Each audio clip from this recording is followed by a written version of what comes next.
श्रीमद् रामायणम्। शान्तिः शान्तिः शान्तिः। लक्ष्मण, भरत, शत्रुघ्न, उठो। ज्योतिर्गमय विद्युमामृतं गमय।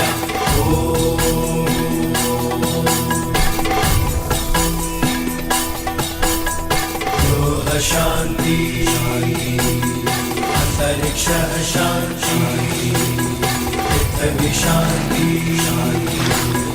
आपः शांति उषतयः शांति। ओम शांतिः शांतिः शांतिः।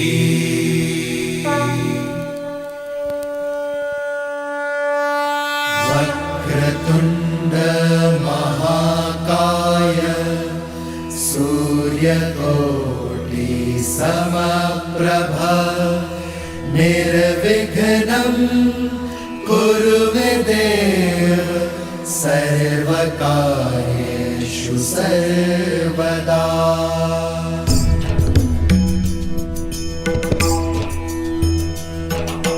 वक्रतुंड महाकाय सूर्यकोटि समप्रभ निर्विघ्नं कुरु मे देव सर्वकार्येषु सर्वदा सर्वकार्येषु सर्वदा। श्री गणपते नमः। श्री गणपते नमः। क्या कोई शिष्य मुझे बता सकता है हर शुभ कार्य के प्रारंभ में गणेश वंदना क्यों की जाती है? क्योंकि गणेश प्रथम पूज्य है।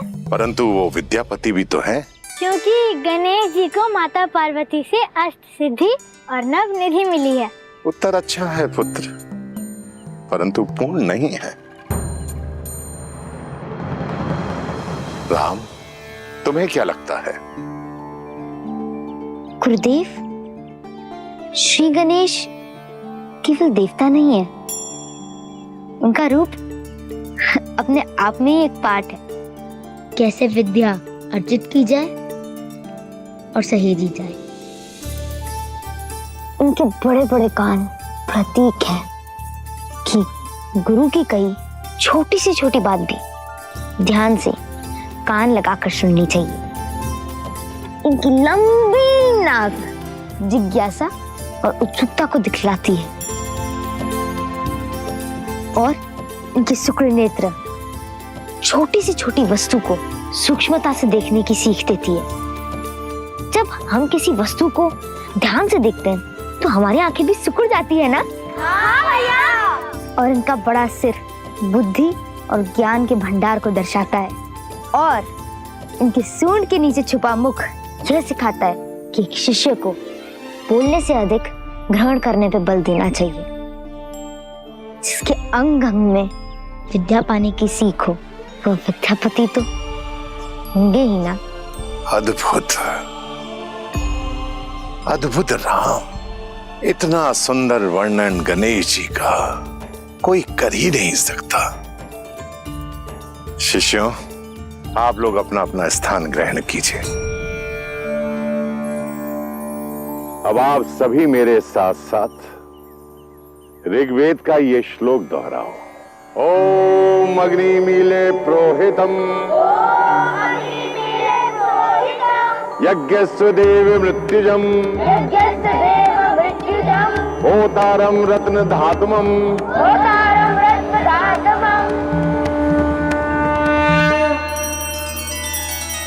श्री रामचंद्र कृपालु भजुमन हरण भव भय दारुणम। नव कंज लोचन कंज मुख कर कंज पद कंजारुणम। सिया राम सिया राम सिया राम सिया राम। आदर्श और मर्यादा की है ये कथा महापावनम। काट मद श्री से मिला दे श्रीमद् रामायणम। श्रीमद् रामायणम। सिया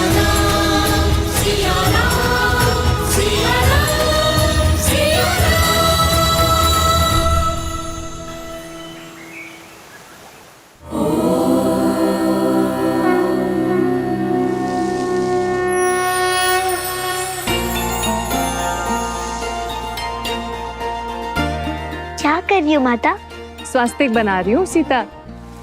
इसे क्यों बनाते हैं? स्वास्ति से बनता है स्वास्तिक शब्द, अर्थात सब शुभ हो। ये केंद्र बिंदु से 4 रेखाएं खींचते हैं जो 4 पुरुषार्थों के सूचक हैं।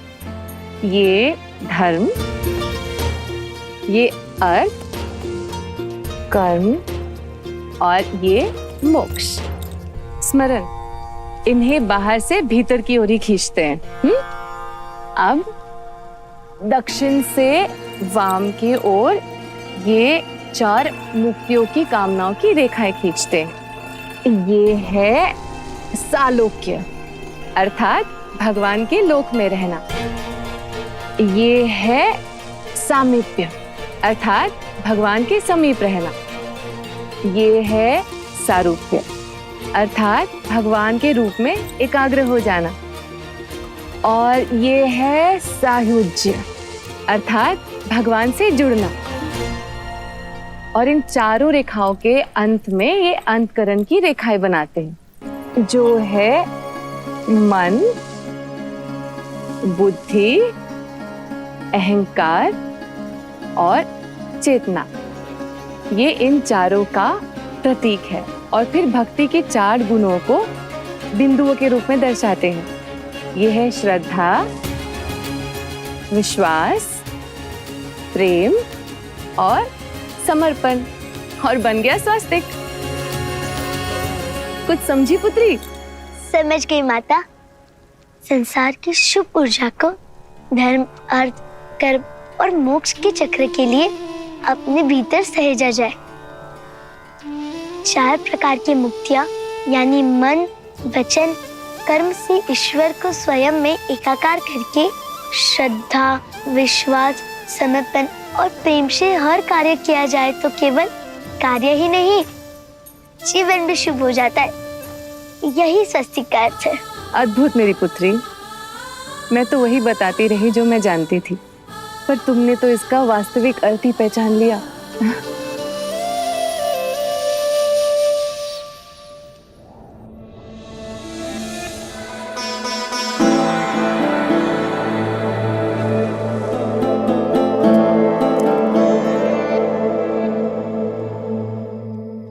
सोई नहीं महाराज?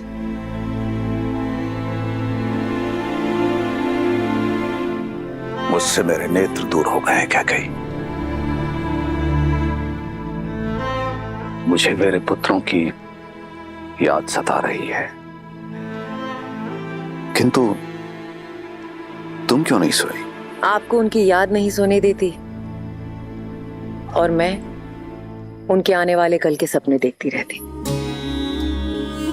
आइए महाराज, हम दोनों खुली आंखों से एक साथ उनके आने वाले कल के सपने देखते हैं।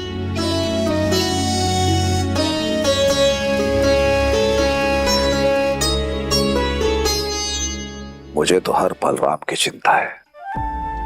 समझ नहीं पा रहा हूं कि एक पिता होकर मैं अपने पुत्रों के लिए इतना चिंतित हूं, किंतु एक मां होकर तुम। जो आपके लिए चिंता है वही मेरे लिए मेरा संतोष है, मेरी सहजता है कि मेरा राम वहां है अपने भाइयों के साथ। इससे अधिक एक माता को क्या चाहिए? आप चिंता मत कीजिए।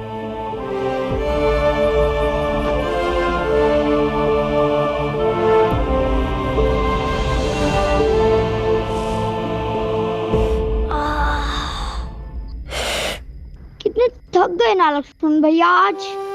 व्यायाम, शस्त्र शिक्षा, बस इतने से में थक गए शत्रुघ्न? हाँ, बहुत पीड़ा हो रही है भैया। पीड़ा और आनंद शरीर से नहीं, मन से जुड़ी होती है शत्रुघ्न। मन को पीड़ा से परे कर लो, पीड़ा होनी बंद हो जाती है।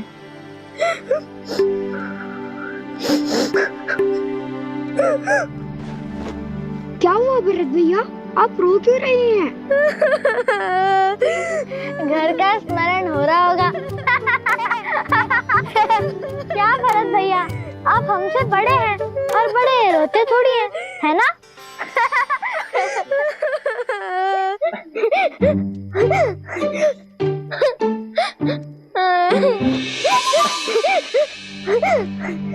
क्या हुआ राम भैया?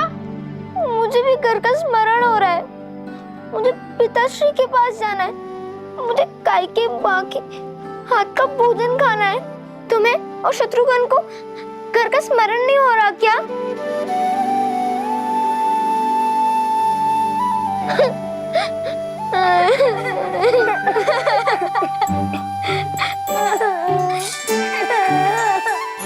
चुप हो जाओ शत्रुघ्न, रो मत। आप ही ने तो हम सबको रुलाया है घर की याद दिला के। आप स्वयं चुप होकर ऐसे बोल रहे हैं। हाँ, क्योंकि माता की याद के साथ उनकी कही बात भी याद आ गई। उन्होंने कहा था कि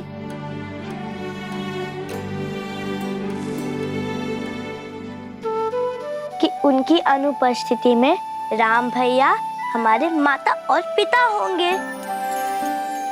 यहाँ आश्रम में भी, महल में भी और सारे संसार में भी, है ना भैया?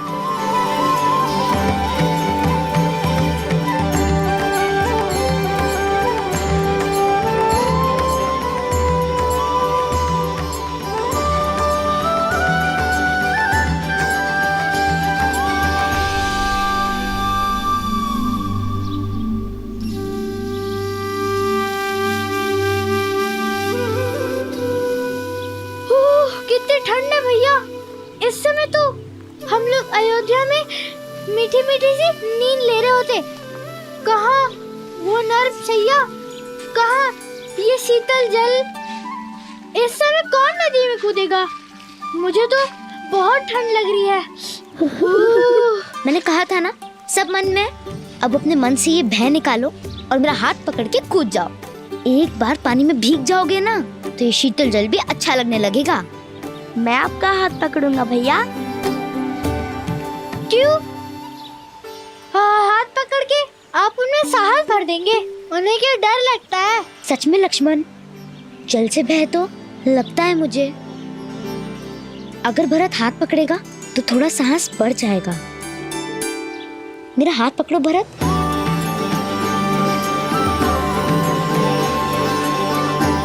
और मैं भरत भैया का। भैया, ढोंग कर रहे हो ना? कल भी आप रोने का अभिनय कर रहे थे ताकि भरत भैया को बुरा ना लगे। यदि मैं अभिनय कर रहा था तो तुम क्यों रोए? मुझे बुरा ना लगे इसीलिए? रोना बुरी बात नहीं होती है लक्ष्मण। मनुष्य रोते ही तो हैं। मैं आपसे बात नहीं करूंगा। स्नान तो करोगे ना?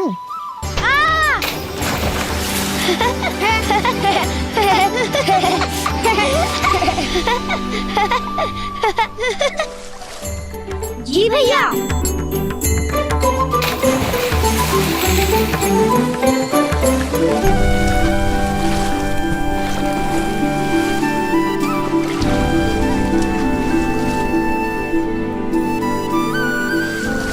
लक्ष्मण, मुझे आपसे बात नहीं करनी। आप सदा भरत भैया का पक्ष लेते हैं। उनके पास शत्रुघ्न है पर उन्हें आप भी चाहिए। उनके पास कैकेयी माँ है पर उन्हें कौशल्या माँ भी चाहिए। किंतु मुझे केवल आप चाहिए। क्या आपको मेरा स्नेह नहीं दिखाई देता? नहीं, तुम मेरी आंख जैसे हो लक्ष्मण, जिससे हम सब देखते हैं पर वही हमें दिखाई नहीं देती। बस एक आभास होता है कि हमारे साथ सदा है।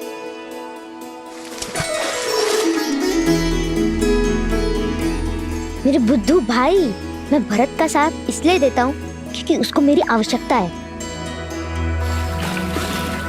पर तुम मेरी आवश्यकता हो।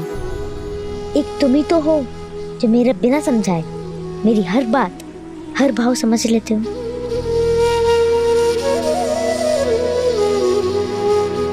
फिर भी मुझसे अधिक प्रेम आप भरत भैया को ही करते हैं। चाहे कितना भी प्रयत्न कर ले, मुझे स्वयं से दूर नहीं कर पाएंगे। और क्यों नहीं समझूंगा, छाया हूँ आपकी। तुम छाया नहीं हो मेरी, क्योंकि छाया तो अंधकार में साथ छोड़ देती है ना। तुम मेरी आत्मा हो, अगर तुम रूठे तो मैं नहीं।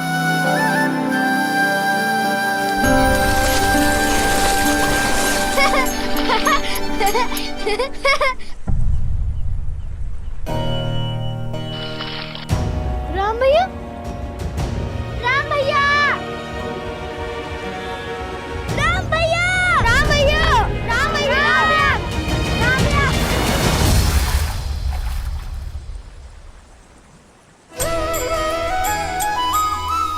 मैं तो यही हूँ, आत्मा को छोड़कर राम जाएगा कहाँ?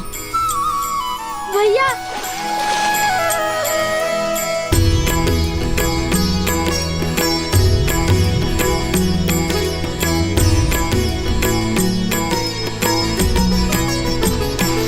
हो नर नारायण सरी से सुभ्राता, जगपालक विशेषी जन त्राता।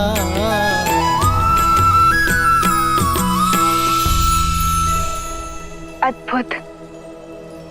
यदि संसार में सभी भाई ऐसे हो जाएं, तो ये संसार प्रेम के अमृत से भर जाए ना। देवी, यदि संसार में अमृत है तो विष भी है।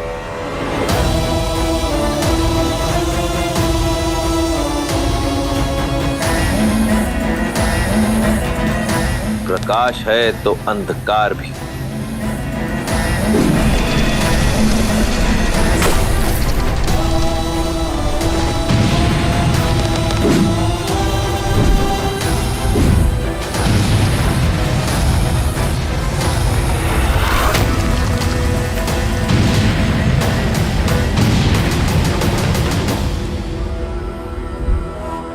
सभी संस्कृतियों का अंत होगा, रहेगा तो केवल राक्षस साम्राज्य।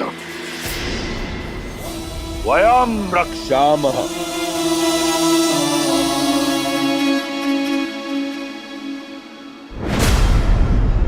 कुंभकर्ण,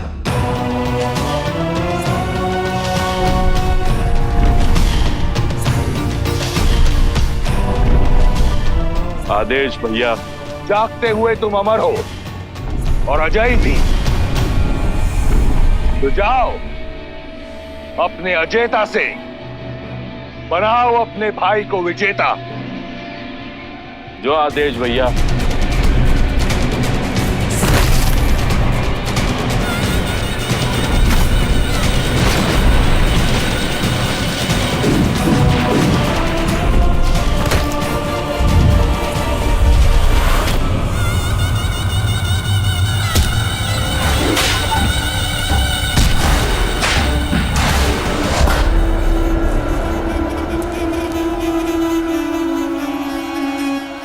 बचा मारो। कैसा लग रहा है ऋषिवर? बचा।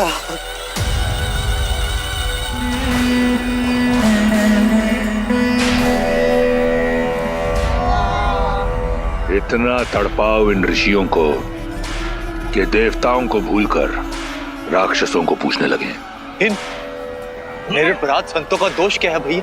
ये तो केवल तपस्या कर रहे थे। मूर्ख हो तुम विभीषण। ये तपस्या इसलिए कर रहे हैं कि राक्षसों का नाश हो सके। सहस्त्रों वर्ष तप की अग्नि में जलने के बाद हमें वरदान मिला है, और हमारे रहते किसी और को ये वरदान नहीं मिल सकता। लो, मारो। भैया, भैया इन्हें छोड़ दीजिए, ये महापाप है भैया। इन्हें छोड़ दीजिए भैया, इन्हें जाने दीजिए। आज तक पाप की परिभाषा देवताओं ने दी है, आज से पुण्य की परिभाषा राक्षस लिखेंगे।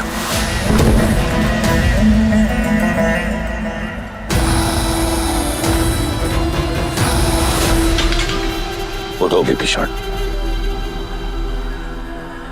मैं जानता हूं कि तुम मुझसे बहुत प्रेम करते हो और मैं भी तुम्हें एक भाई की तरह नहीं, एक पुत्र की तरह चाहता हूं। इसलिए तुम्हें यहां लेकर आया हूं ताकि तुम देख सको, समझ सको कि राक्षस संस्कृति है क्या, और कुछ ऐसा करो कि रावण को भी विभीषण पर गौरव हो।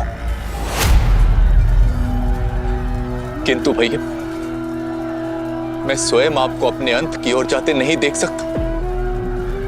आप इतने महापाप कर रहे हैं भैया कि मुझे आपके लिए डर लग रहा है भैया। भैया, इससे पहले कि आपका अंत हो, आप मेरा अंत कर दीजिए। आप मुझे मार दीजिए भैया, आप मुझे मार दीजिए। मूर्ख हो तुम विभीषण। कौन मार सकता है तुम्हारे भाई को? न देवता, न असुर, न राक्षस, न यक्ष, न गंधर्व, न किन्नर, न पशु, न पक्षी, न नाग, न कीट, न भूत, न पिशाच, न विताल, नर।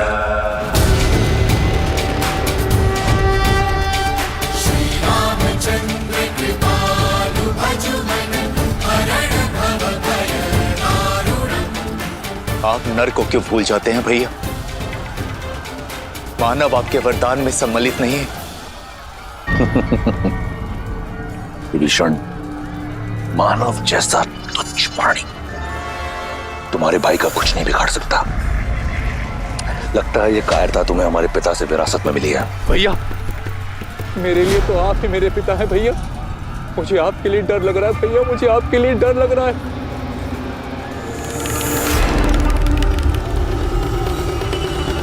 तुम्हें मेरे लिए डरने की आवश्यकता नहीं। कुछ नहीं होगा तुम्हारे भाई को, और तुम्हारे इस डर को काटने का मार्ग ढूंढ लिया है मैंने।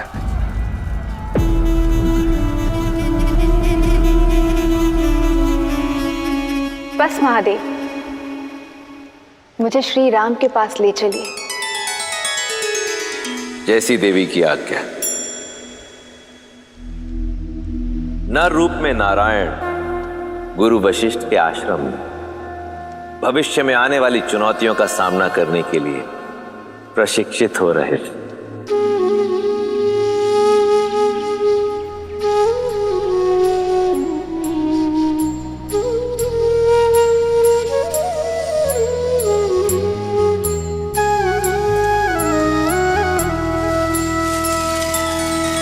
श्री रामचंद्र कृपालु भजु मन हरण भव भय दारुणम नव कंज लोचन कंज मुख कर कंज पद कंजारुणम। भगवान के अवतार था केवल नहीं गुणगान है, कैसे नारायण बने नर इसका पावन ज्ञान है। सिया राम, सिया राम, सिया राम, सिया राम।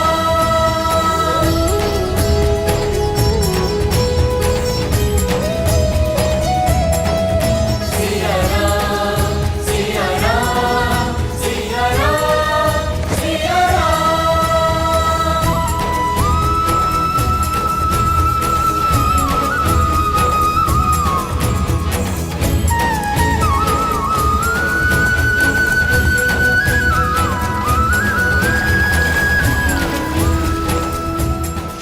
कितने सुंदर पुष्प है, तोड़ लेता हूँ। नहीं बनो, बिना बात के किसी चीज को तोड़ना नहीं चाहिए, ठीक है? जी भैया। आदर्श और मर्यादा की है ये कथा महापावनम। काट मद श्री से मिला ले श्रीमद् रामायणम, श्रीमद् रामायणम, श्रीमद् रामायणम। सिया राम, सिया राम, सिया राम, सिया राम, सिया राम, सिया राम, सिया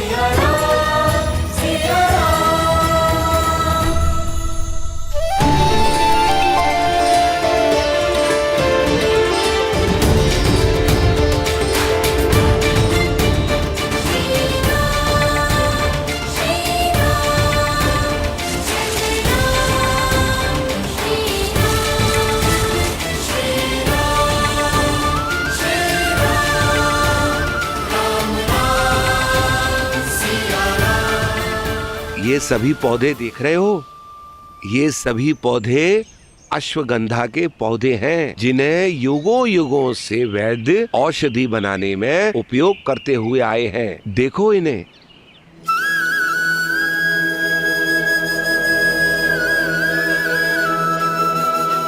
आइए मैं आपको और औषधि के पौधे दिखाता हूँ। आइए।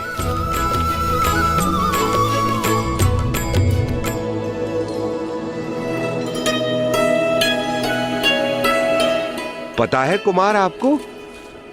कुमार, कुमार, अरे कुमार,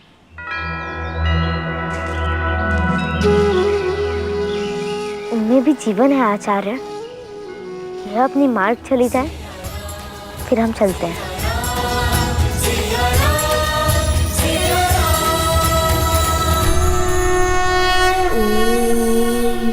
त्र्यम्बकं यजामहे सुगन्धिं पुष्टिवर्धनम् उर्वारुकमिव बन्धनान् मृत्योर्मुक्षीयमामृतात्। नमः शिवाय, नमः शिवाय, नमः शिवाय, नमः शिवाय। नागेन्द्रहाराय त्रिलोचनाय भस्मान्तरागाय महेश्वराय नित्याय शुद्धाय दिगम्बराय तस्मै नकाराय नमः शिवाय।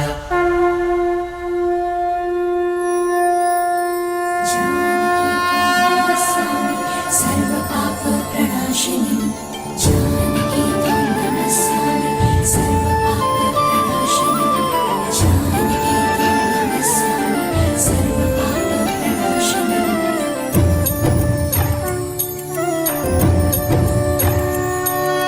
जनक दुलारी राम प्रिय, राम काज हित जन मिलिए।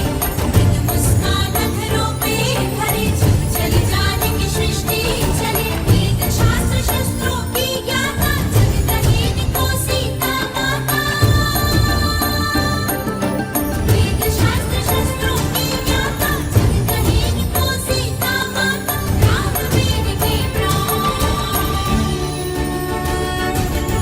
राम सिया राम सिया राम, जय जय राम। राम सिया राम सिया राम, राम सिया राम सिया राम, जय जय राम। राम सिया राम सिया राम, राम सिया राम सिया राम, जय जय राम। राम सिया राम सिया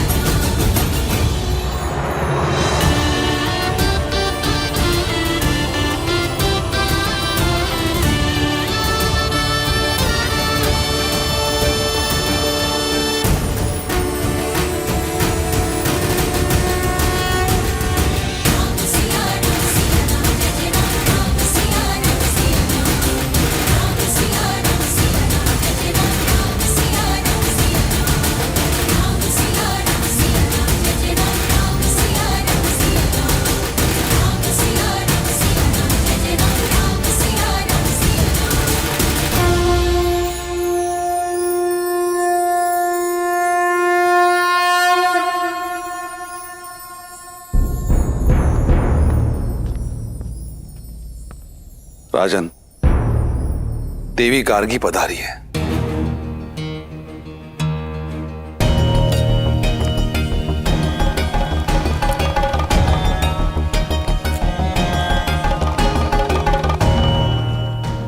देवी गार्गी? वो तो केवल तब आती हैं जब शास्त्रार्थ करना हो।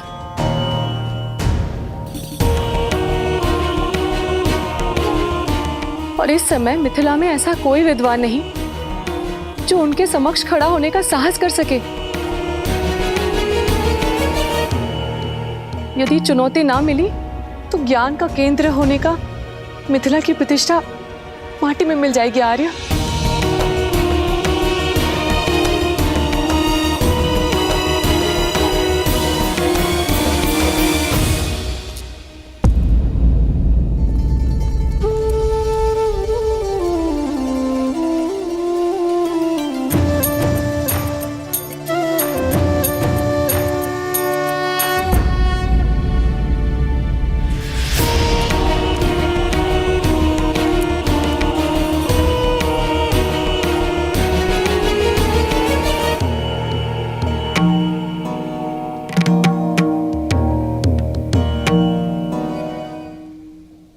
याज्ञवल्क्य के जैसे ज्ञानी को भी शास्त्रार्थ में पराजित कर देने वाली विदुषी गार्गी को जनक का प्रणाम।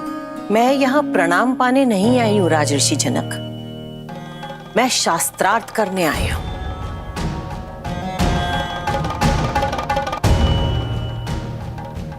क्या हुआ? क्या यहाँ ऐसा कोई नहीं है जो मेरी चुनौती स्वीकार कर सके? मिथिला में कोई ज्ञानी नहीं बचा जो मुझे चुनौती दे सके। क्या ये शिव धनुष ही यहाँ के आकर्षण का केंद्र बनकर रह गया है राजन? पिताश्री की आज्ञा हो तो मैं माता गार्गी से चर्चा करना चाहूंगी।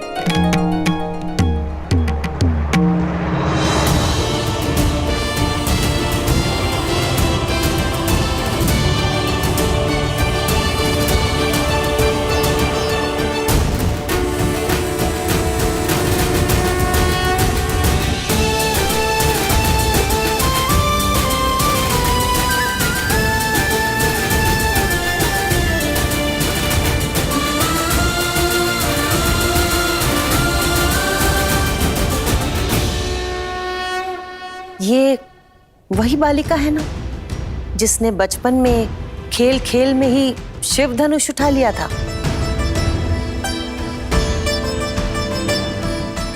शक्तिशाली हो और जनक की पुत्री हो तो ज्ञानी तो होगी।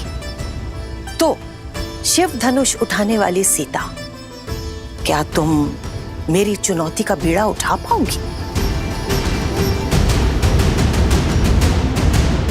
मुझे एक प्रसन्नता होगी कि पहली बार कोई स्त्री ज्ञाता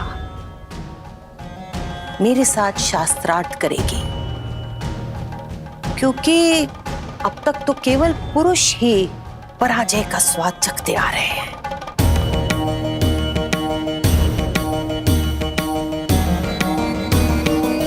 पराजय विजय तो युद्ध क्षेत्र में होती है ना माता, ज्ञान के क्षेत्र में तो विचारों का संगम होता है और आपसे कुछ ज्ञान का अंश ग्रहण कर पाना मेरे लिए सौभाग्य होगा।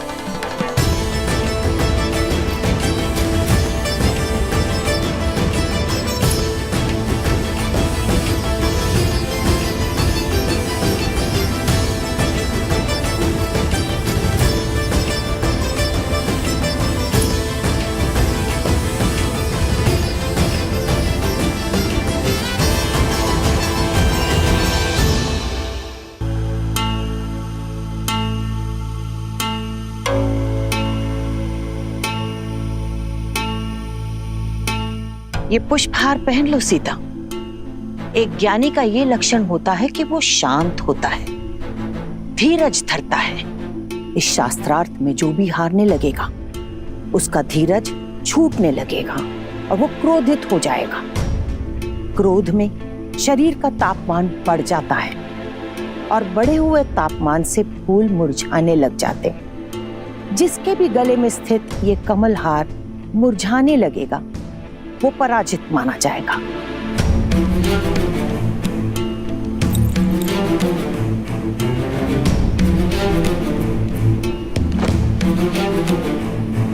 जो आज्ञा माता, परंतु मेरा ध्यान तो केवल आपसे अर्जित ज्ञान पुष्प पर ही रहेगा।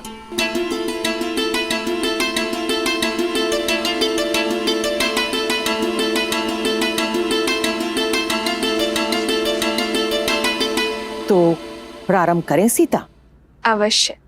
सबसे पहले मुझे ये बताओ कि तीनों लोकों में सबसे ज्यादा शक्तिशाली अस्त्र कौन सा है? महादेव का पशुपतास्त्र, ब्रह्मा का ब्रह्मास्त्र या फिर नारायण का नारायण अस्त्र?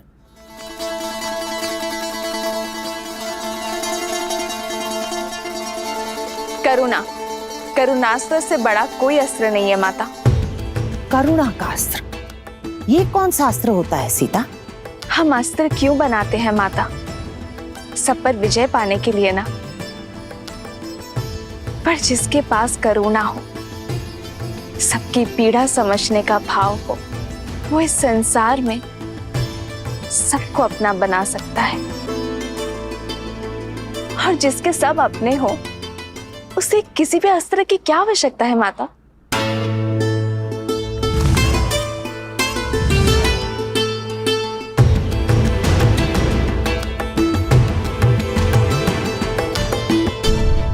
अच्छा, अब मुझे ये बताओ कि सबसे ज्यादा महत्वपूर्ण समय कौन सा होता है और सबसे ज्यादा महत्वपूर्ण व्यक्ति कौन होता है? सबसे महत्वपूर्ण समय है वर्तमान, ये पल, ये घड़ी, क्योंकि जो बीत गया वो लौटेगा नहीं, और जो समय आया ही नहीं उस विषय में क्या कहा जा सकता है। और सबसे महत्वपूर्ण व्यक्ति वो है जिसके साथ हम अभी इस समय हैं, जैसे आपके लिए मैं और मेरे लिए आप माता गार्गी। अद्भुत।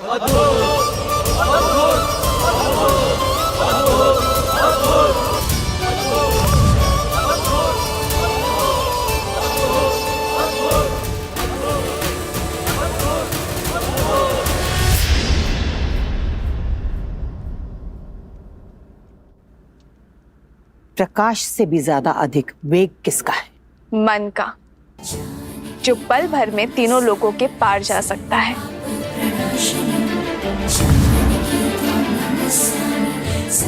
सबसे ज्यादा पवित्र क्या है?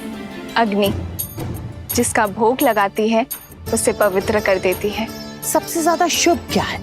शुभ शब्द, शुभ कर्म। सबसे उत्तम प्रार्थना, जो दूसरों के लिए की जाए। सबसे बड़ा मित्र कौन है? विवेक, जो सदा शुभ मार्ग पर ले जाता है। सबसे बड़ा शत्रु? अहंकार। सबसे ज्यादा सुंदर आभूषण कौन सा है? विनम्रता। सबसे बड़ा पराक्रम? त्याग। सबसे बड़ी विजय? स्वयं पर।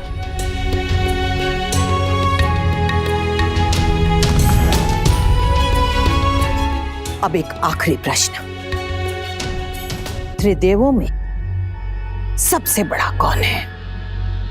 ब्रह्मा, शिव या फिर नारायण?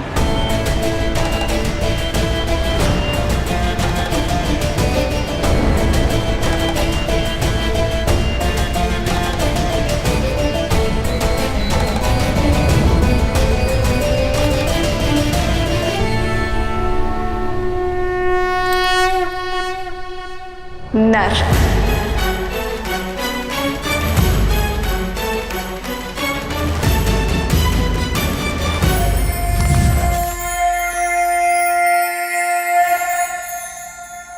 नर, ब्रह्मा, शिव, नारायण, इन सब से ऊपर नर कैसे हो गए सीता?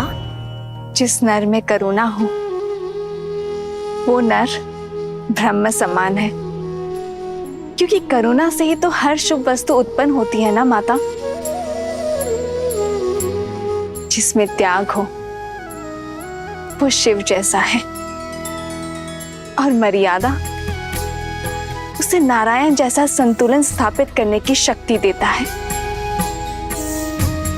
तो जिस नर में ये तीनों गुण हो वो नर त्रिदेव जैसा महान बन सकता है देवी।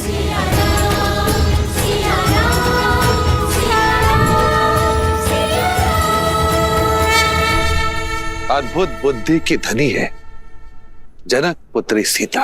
राजा जनक पुत्री सीता की, राजा जनक पुत्री सीता की, राजा जनक पुत्री सीता की, राजा जनक पुत्री सीता की। अद्भुत, अति सुंदर। मैं आशा करती हूँ कि ऐसा ही नर तुम्हें वर के रूप में मिले सीता।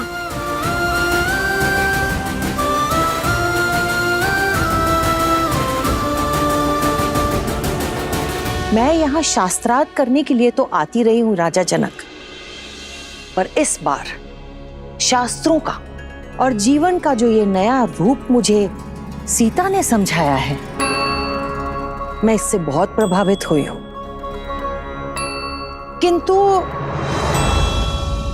किंतु क्या? मुझे आपके लिए बहुत चिंता हो रही है राजन। ऐसा क्यों कह रही हैं आप देवी गार्गी?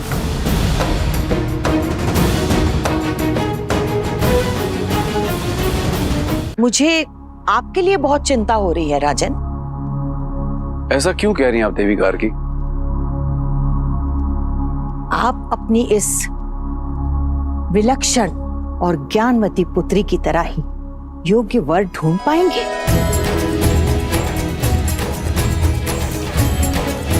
जो सीता की तरह ही इतना योग्य हो कि कभी भी किसी भी तरह की परीक्षा के लिए हमेशा सज्ज रहे। जो वीर तो हो परंतु उसके अंदर करुणास्त्र हो, जिसके मन में मर्यादा हो और कर्म में आदर्श। आपकी इस लक्ष्मी जैसी पुत्री के लिए नर में नारायण हो।